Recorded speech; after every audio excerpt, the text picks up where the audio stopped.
everybody, I'm back. Sorry about the whole battery thing earlier. We had 12 minutes to go. Oops, it's upside down and backwards. 12 minutes to go on our June 13th reading of early chapter books. So let's get back to it. We were reading The Show and Tell War. A teacher they knew named Mrs. Worth was standing at the front door of the school with a welcome tag on her shirt and a clipboard in her hand. "Well, Adam, Joshua, and Nelson," she said. "Hello and welcome back. You're exactly two of the people I need to see." "Adam, Joshua," she said, running her finger down the list of names on her clipboard, "you're to be in room 6. And Nelson, let's see." She looked for Nelson's name. Adam Joshua stood close to Nelson, and they both held their breath. "This is terrible," Mrs. Worth said, looking serious. "An awful thing." "What?" Nelson whispered, looking scared. "You're in the same class," Mrs. Worth said, laughing. "Somebody's going to have to put up with you both all year long." "You'd better hurry," Mrs. Worth said, keeping out of the way while Adam Joshua and Nelson jumped around and hollered and pounded each other on the back. "And see if you can get seats together before the crowd arrives." Room 6 was nearly empty when they got there. "This is great, Adam Joshua," said Nelson, picking a desk in the middle of the room. "Well, it is great, Nelson," said Adam Joshua, picking a desk beside him. "I wish it wasn't room 6, though," Nelson said. "I'm a little worried about that." Other kids started coming in the door. "That's Jonesy," Nelson said, waving at a tall, thin boy who waved back. "He's funny," Nelson said. "You'll like him a lot." "That's Daniel," Adam Joshua said, pointing to a boy who walked in the door holding a book over his head. A girl walked in behind him, trying to bonk him, but hitting the book instead. "And that's Eleanor Peters," said Adam Joshua. "She hits all the time, but usually she just hits Daniel." "There's Gabby," Nelson said, standing up to wave. "Her name is really another name," Nelson said, sitting down again, "but everyone calls her Gabby because she talks all the time." "In fact," said Nelson, shaking his head about it, "you're not going to believe how much she talks." "Alex," said Adam Joshua, waving. "Sydney," said Nelson, waving. "Mary Ann," said Adam Joshua, waving. "There's Angie," Nelson said, waving. "She loves hamsters and raises them, but last year her hamsters kept dying." "Nelson," Angie called, "Wilbur 4 died, but now I've got a new hamster. I've named him Wilbur 5. "I've always been very happy," Nelson whispered, "that she doesn't raise fish." Zed Davis didn't show up. "But Adam Joshua," whispered Nelson, pointing at the door. Standing in the door, smirking around, was Elliot Banks. When he saw Adam Joshua, his smirk got even smirkier. Adam Joshua sighed and scooted down and put his chin on the desk. A girl Adam Joshua didn't know came by with a green marker. "Hello," she said. "I'm Martha. I do tattoos for a quarter." Adam Joshua had never had a tattoo before. "It's a nice way to start the year," said Martha, "and I can do a tattoo of a pet or a hobby or anything you like." Adam Joshua's mother had given him a quarter to buy a drink at lunch. He could either have milk or a tattoo of George. "Hold very still," Martha said as she drew on Adam Joshua's arm. "This takes a lot of thought." The drawing looked a little like a dog, but not a thing like George. "What do you think, Adam Joshua?" Nelson asked, holding up his arm after Martha had gone, taking both their quarters. "Does that look like a fish to you?" Adam Joshua thought it looked more like a loaf of bread than a fish, but he didn't want to hurt Nelson's feelings. "Well," said Nelson, turning his arm to look at it from another direction, "I'm not that crazy about milk for lunch anyway." A tall, pretty woman walked into the room and smiled. Everyone quieted down and kept their eyes on her. The woman walked to the blackboard and started writing. Everyone kept on keeping their eyes on her. Adam Joshua thought her mouth looked like the type that laughed more than it yelled, but he wasn't sure you could be sure about things like that. "Good morning," the woman said. "I'm your new teacher, and this is my name." Adam Joshua looked at the board. It was the longest name he had ever seen in his life. "It's probably the longest name you've ever seen in your life," the teacher said, laughing. Everybody nodded. "So I want you to call me Mrs. D," the teacher said. "Think you can handle that?" Adam Joshua sighed with everyone else and nodded. He thought he could handle that fine. "Okay," said Mrs. D.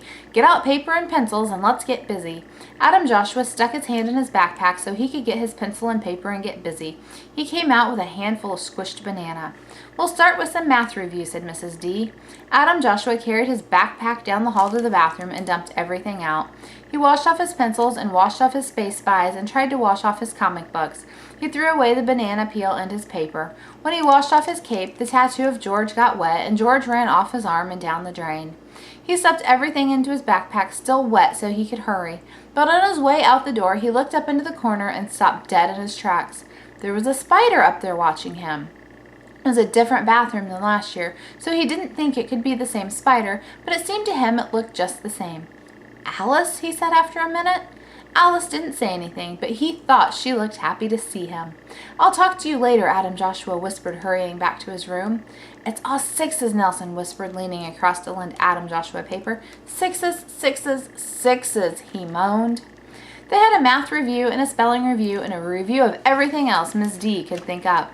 "For this day only," Miss D told them, "you may change your seats. If you have a neighbor with habits you don't admire, come talk to me about it," she said, "and we'll try to find a place where you'll feel more comfortable." Adam Joshua had been noticing a lot of things about Nelson. Nelson hummed sea songs when he wrote, and puckered his lips to make little smacking noises like a fish when he was thinking. Adam Joshua had never been that quiet beside Nelson before, and he had never noticed those habits, but now that he had, they were driving him crazy. Hannah went up to Miss D and whispered something in her ear. Miss D nodded and wrote something on a piece of paper.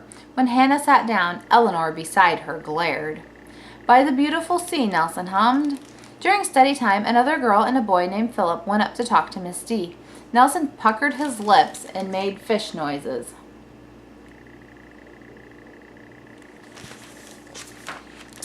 "I'll be right back, Adam Joshua," Nelson whispered. He hummed his way to the bookshelves at the side of the room.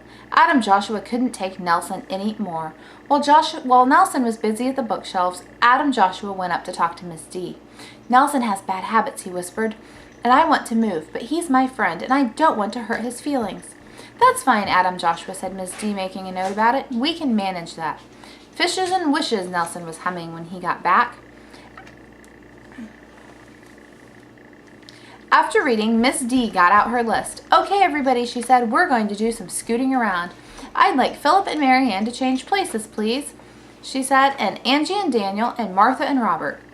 "Let's see," Miss D said, checking her list and looking around the room. "Adam Joshua," she said, "I know you're happy where you are, but would you please change seats with Hannah?" "Oh, Adam Joshua," Nelson whispered, "that's awful you have to move." "It's terrible, Nelson," Adam Joshua whispered, packing. Everybody changed seats. Adam Joshua put all of his things into his new desk and leaned back and smiled at Eleanor across the aisle. She scowled back. "Some work now," Miss D said. Whenever Adam Joshua looked up at Eleanor, she was scowling or glaring. Then he noticed she was copying from his paper, too. Adam Joshua moved his paper to the far side of the desk. A hand reached across the aisle and pulled it back. Eleanor growled. Adam Joshua went up to see Miss D. "I need to move again," Adam Joshua told Miss D. "Now, in a hurry." "Yes," Miss D said, sighing. "There does seem to be a problem developing back there." "There's a seat beside Elliot," Miss D said. "Why don't you take that?" Adam Joshua looked back at Elliot. Elliot smiled. "No, thank you," Adam Joshua said politely. "Somewhere else." "Well, hello," Gabby said when Adam Joshua took the seat beside her. "This is going to be fun." Adam Joshua put his name on a new homework sheet. "Adam Joshua," Gabby whispered, "did I ever tell you about the time my cat Calamity ran away and I had to spend the day looking for her?" Adam Joshua started on the first question. "Well," said Gabby, "first I looked on Glover Street, and I went to every single door and knocked to ask if they'd seen Calamity. She's very easy to see," Gabby said, because she... Adam Joshua reread the first question because he couldn't concentrate long enough to understand it. "White with black spots, although there's a little brown on her tail," said Gabby. "She's a calico, and only girl cats are calico," Gabby went on. "I looked that one up once to see why, but..." Adam Joshua looked at his answer to the first question and erased it again. "Mrs. Palmer said she'd seen her going north," said Gabby, "but then Mr. Palmer came to the door and said no, it was another cat. So..." Adam Joshua took a deep breath and covered his ears and put his head down on the desk to think about the first question. "Of course," said Gabby, "I knew Mr. Palmer didn't like cats, so I thought he probably didn't look at them much and wouldn't know Calamity if he saw her, and..." "Adam Joshua," she said, watching him pack up, "don't you even want to know what I ended up naming the kittens?" Adam Joshua moved beside Sydney. Miss D started to hand out vegetable crossword puzzles. "Uh-oh," Adam Joshua heard Sydney muttering. "This looks like trouble." The crossword looked hard. Adam Joshua took a deep breath and started on the first row. "Yep, I was right," Sydney whispered. "Trouble." "What's red and grows on a tomato plant?" the crossword asked. "Beet," Adam Joshua wrote. There were 2 spaces left, so he added 2 more E's. A lot of trouble, muttered Sydney. He started to click his tongue and clack his teeth and shake his head and look worried. Adam Joshua always thought onion had an O in it, but he had to use a letter from BT, so he wrote Onien, onion. Sydney clicked. Adam Joshua tried to think of something yellow that grew underground. Sydney clacked. Adam Joshua tried to think of something green and round that came in a pod. Sydney moaned and groaned and clicked and clacked and shook his head so much he fell out of his chair. Adam Joshua decided he hated vegetables. He took his crossword up to Miss D. I need to move again, he told her. Adam Joshua, Miss D said, this is getting out of hand, and this is it. You choose, take your time, look around the room, and decide. Elliot looked up across the room at him and smirked. Glad you're back, whispered Nelson, humming away. Adam Joshua finished his work and sat there a minute. Most people were still working, and he didn't think anyone would miss him. He got up and went to the bathroom. He closed the door and sat on the floor. Hi again, he said to Alice. I just thought you'd like to know that so far this year I think things are going to be fine.